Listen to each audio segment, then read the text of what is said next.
Welcome back on the show. So let's continue with our conversation about leading and championing organizational change and transformation.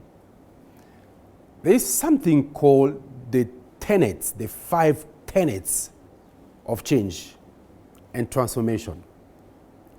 How change becomes valid and effective and impactful for organizations. For you to lead and champion change that could create opportunities, that could create value, impact, that could create transformation for communities, for stakeholders, for customers, and for the larger population, the first tenet in change management is called the case for change. The case for change. Let me tell you, you can't introduce any change anywhere, provided you have a solid case for change. In fact, in John Cotter's 8 steps of change management, the famous John Cotter, if you've done your MBA, you must have come across this guy. He talks about the 8 steps model of change management. The first step John Cotter's talk about is for you to drive change at any level, under any circumstances, in any organization, the first step is you must create a sense of hurriedness, a sense of urgency. You must build what you call the case for change, or simply known as the why for change. Anyone can change, any organization can change, any community can change. For you to lead and champion and drive that change, the first trigger is to let people know the why for change.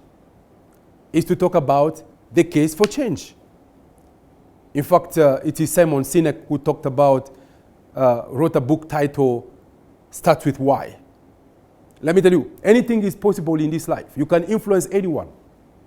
You can lead anyone. You can drive anyone. You can influence anything. You can drive anything, provided you have a solid case for the process, for change. Provided you have a strong why. Now you see, most people have the hows and the whats. You know how things should happen, how things should be done differently. They have the what they want to achieve, where they want to go. But what is lacking in most people is the why. Why should things happen the way you want them to happen? Why should people focus on the things you want them to focus on? Why should things be different? So, for you to be a change agent, a change champion, a change sponsor, under any circumstances, in any situation, the first thing that you must master is what I call the first tenet of change management. Basically, it is people change for a reason. The reason for change, the case for change, and the why for change. You see, you could have someone who is overweight and everybody wants them to cut weight. And they also know it is essential for them to cut weight. But there is no motivation to go and reduce the weight until maybe an encounter with their cardiologist or their doctor, and then they give them a result that is a shock to them. Let me tell you, within 3 months, 6 months, or no time, the person has gone to the normal weight and changed their diet and their lifestyle and everything. Why? Because the doctor gave them a very strong reason for change. They gave them a why, a reason, a case for change. So change is possible provided you have put together a strong reason, a strong why, and a strong case to compel people, to invite people to embrace the kind of change you want them to embrace. Now, as a consultant, in most of my consultancy with blue chip companies, I've come to realize one thing. Companies really struggle with 2 things. In fact, I tell people, these are the 2 things that keeps most CEOs awake at night. Number 1 is accountability, and number 2 is execution. You see, people have brilliant strategies, they have brilliant technologies, they have blockbuster products and services, but Without execution, all these things are useless. So you struggle to get people on board to go on and do the thing, but they are not like getting and grasping what you want them to do. And then you want some change on mindset, change of culture, change of attitude, change of work ethics. But then how do you drive that change as a leader? How do you drive that change as a colleague? How do you drive that change as an employee? Let me tell you. For you to drive change, for you to give people a chance to bring their best, their whole best into the game, you must, first of all, define the why for change, the case for change, the reason for change. Now, no matter what you put in place, tools and infrastructure, if the why for change, if the case for change, if the reason for change is not appealing enough, is not convincing enough, people cannot be moved. You may have your brilliant strategy, you may have the latest technology, you may invest in AI, you may invest in all these new policies and processes, products and services, but the organization is not just moving forward. The results are not just coming out. A lot of input, but the output is negligible. And sometimes the people are not moved, people's hands are not on the deck, and people are not just coming to the party because the why for change is very, very, very, very, very, very meek, is stammering. It's very mild. So great leaders who change communities, societies, regions, countries, and humanity, the first thing they start, or the first place they start, they don't start by hows and what. They start by why.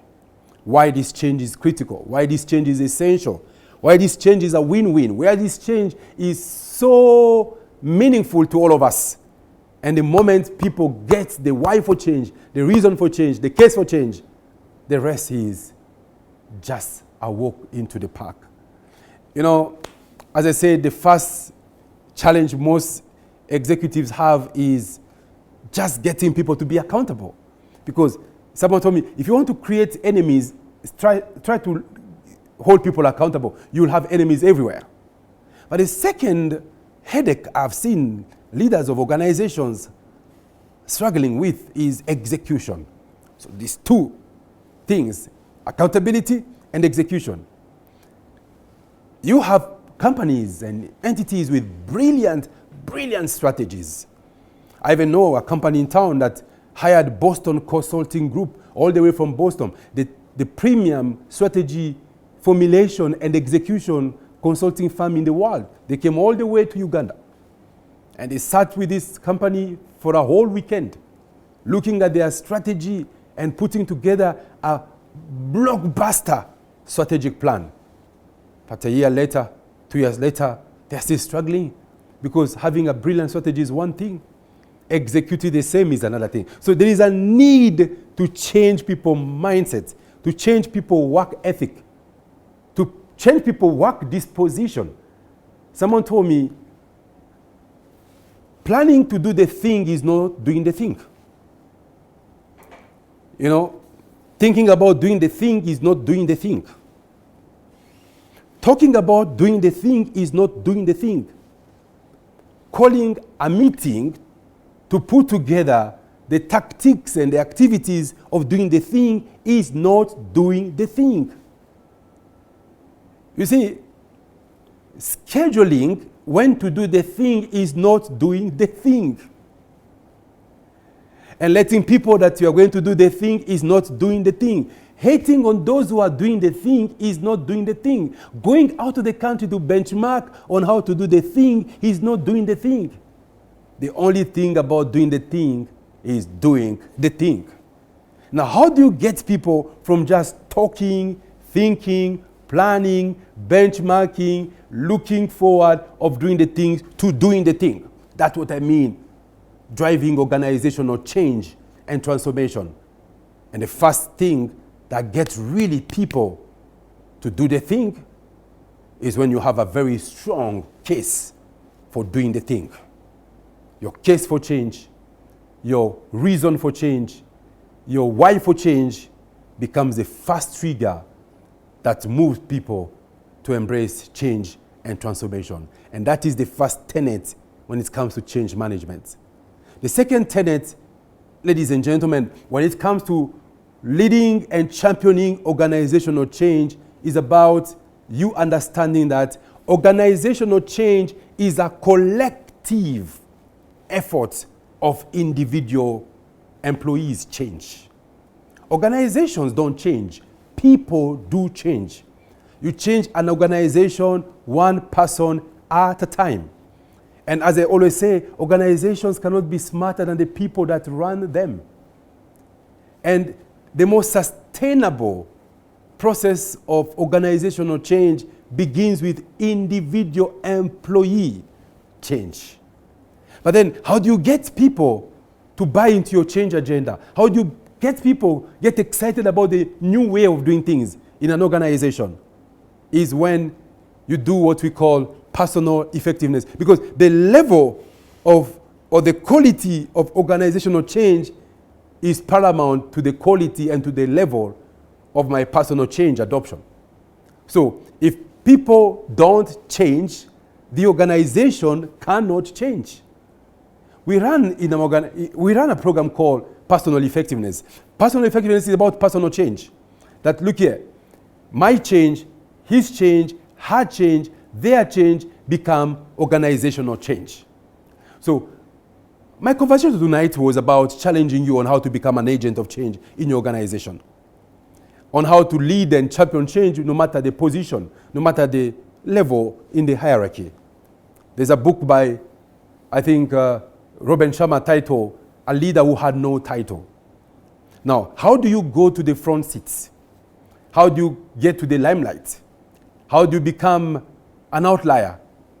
You must be able to bring in meaningful change within your organization, either in your department or just your job roles or your division or whatever level you are in. Are there things that you feel need to be changed? Are there things you feel if they were done in a different way to add more value to the organization? Are there things that you feel if they were brought in, they will bring a lot of impact and transformation, not only to the people in, but also to the people without, out there? So my conversation tonight was, start thinking of becoming a change agent.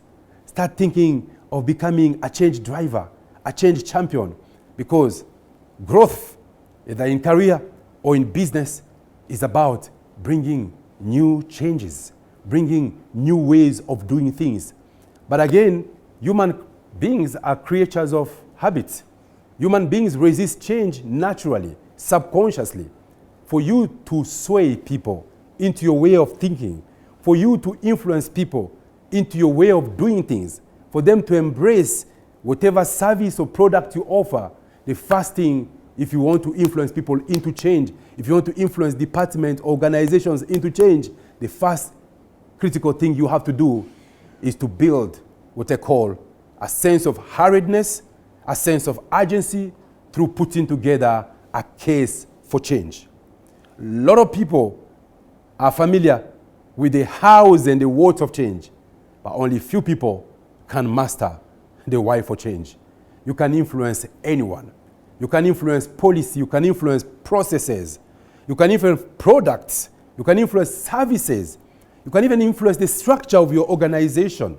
You can influence the landscape in your sector, provided you have a solid case for change. And let me tell you, if they say there is no growth, the person who knows about change and the why for change will always create room for growth, not only for themselves, but even to the people around them. So tonight, I want you to go on reflecting on how can you become an agent of change, a champion of change, an advocate of change, a driver of change in your family, in your community, in your organization, in your district, in your region. Why not in the country? Why not in Africa? Why not globally? If you give people reason enough why they should change how they do things, why they should embrace what you're bringing forward. If your why for change is strong, the hows and the what will fall in place. As I always like saying, he who knows the how will always have a job.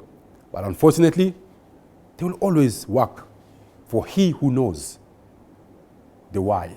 So, driving and leading and championing organizational change starts with why.